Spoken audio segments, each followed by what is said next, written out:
मैं आज आपके सामने एक नया वीडियो लेकर आया हूँ और ये क्लास 11th का मैथ है। मैं स्टार्ट कर रहा हूँ। तो पहला शुरू होता है सेट्स से।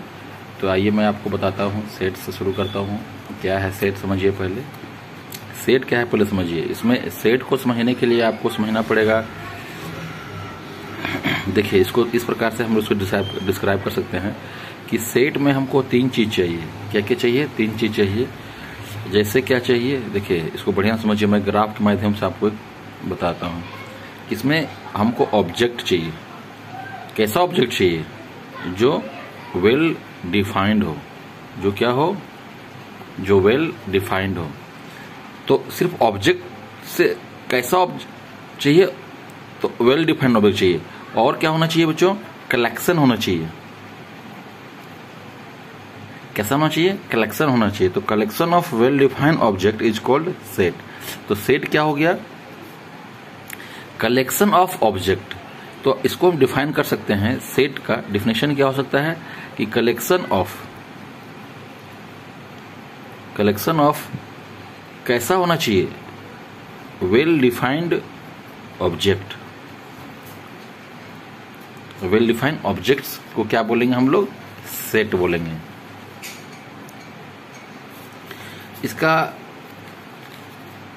एग्जाम्पल हम आपको कुछ बताते हैं कि वेल डिफाइंड में हम किसको किसको एग्जाम्पल के थ्रू समझ सकते हैं। कि जैसे मान लीजिए कि सेट में हम लिखे। अच्छा, एक चीज और जानिए कि सेट को हमेशा हम लोग कैपिटल लेटर से डिनोट करते हैं। Set is always denoted by capital letter. Set is always denoted by capital letter.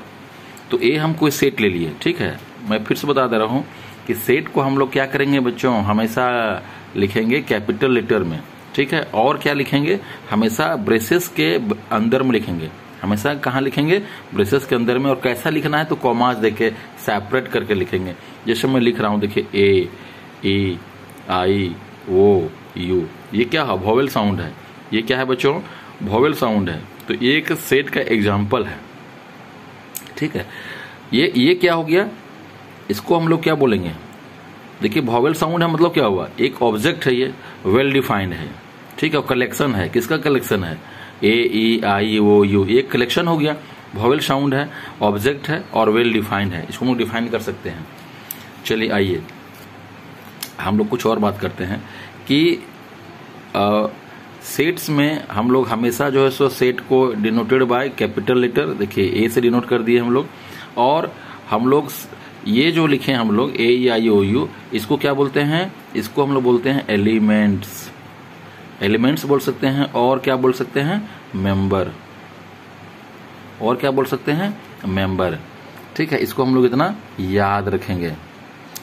तो सेट को चलिए हम लोग फिर से रिवाइज करते हैं कि सेट क्या है? ऑब्जेक्ट होना चाहिए, कलेक्शन होना चाहिए। कैसा होना चाहिए कलेक्शन? तो वेल डिफाइन होना चाहिए। तो सेट क्या हो गया? कलेक्शन। सेट क्या है? कलेक्शन वेल डिफाइंड ऑब्जेक्ट, है ना। Collection of well defined of object, ठीक है। तो सेट क्या हो गया? Collection of well defined object, ठीक है। सिलेक्शन सेट क्या हो गया? Collection of well defined object हो गया। और सेट को हम लोग हमेशा कैपिटल लेटर से डिनोट करते हैं। और इसको सेट में जो भी हमको लेना रहता है, ठीक है, तो उसको हम लोग ब्रेसेस के अंदर में लिखते हैं, ठीक है। हमेशा कोशिश करते हैं कि स्मॉल में लिखा जाए। और जो अंदर में लिखते हैं उसको हम लोग क्या बोलते हैं? एलिमेंट्स बोलते हैं या फिर उसको मेंबर्स बोलते हैं। आइए हम लोग कुछ और जो है सो इसको लेते हैं एग्जाम्पल। जैसे हम लोग बी ले लिया। बी क्या ले लीजिए? जैसे नेचुरल नंबर, ठीक है। क्या है? Set of natural number. Set of natural number. तो ये क्या है? नेचुरल नंबर का सेट क्या हुआ? नेचुरल नंबर का मतलब हुआ कि इसको हम लोग डिफाइन कर सकते हैं। वेल डिफाइन है नेचुरल, जो 1 से स्टार्ट होता है, ठीक है। तो ये क्या हो गया? एक सेट हो गया। और हम लोग देख सकते हैं सी लेते हैं हम लोग कि the collection of all states in the Indian union in A set. ये भी क्या हो गया? सेट हो गया। क्या हो गया? चलिए लिखते हैं जैसे the collection of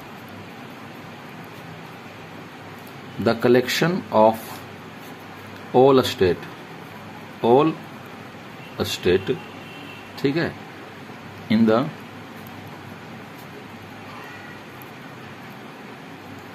in the Indian union क्या है, ये एक सेट है। The collection of all state in the Indian union, ये क्या है, एक सेट है। ये क्या हो गया बच्चों, एक सेट हो गया। तो इस तरह से हम लोग सेट को समझ सकते हैं। सेट बहुत ही आसान चैप्टर है, हाल में समझना है आपको। इसमें आइए हम लोग कुछ चीज देखते हैं। जैसे कि आपको मैं समझाता हूँ, जैसे कि हम अगर ए बराबर लिखे, अगर 1 2 3 4 5 एक सेट है, तो सेट में कुछ बातों को हम लोग को ध्यान रखना पड़ता है। जैसे कि हम क्या कर सकते हैं कि ए इक्वल टू अगर 1 2 3 4 5 है, इसका मतलब क्या हुआ, 1 belongs to A, 2 belongs to A, 3 belongs to A, 4 belongs to A, 5 belongs to A. ये जो साइन देख रहे हैं, इस साइन को हम लोग क्या बोलते हैं, देखिए ये जो साइन है, ये जो इस साइन को हम लोग क्या बोलते हैं, ये जो साइन है बिलोंग्स टू, क्या पढ़ेंगे इसको, बिलोंग्स टू। बिलोंग्स टू का मतलब क्या हुआ कि ये जो सेट है वो ए से है, ए से है, एलिमेंट्स जो है सो ए पर डिपेंडेबल है। ऐसा हम लोग समझने के लिए कह सकते हैं कि ये जो सारे जो एलिमेंट हैं, सारे जो मेंबर्स हैं, वो किस पर डिपेंडेंट है, ए पर डिपेंडेंट है। अगर हम मान लीजिए कि यहाँ लिखते हैं 6, क्या 6 इसमें है, सेट में है, नहीं, तो हम लोग क्या लिखेंगे, 6 डज नॉट बिलोंग्स टू ए। क्या लिखेंगे कि 6 डज नॉट बिलोंग्स टू ए। इसमें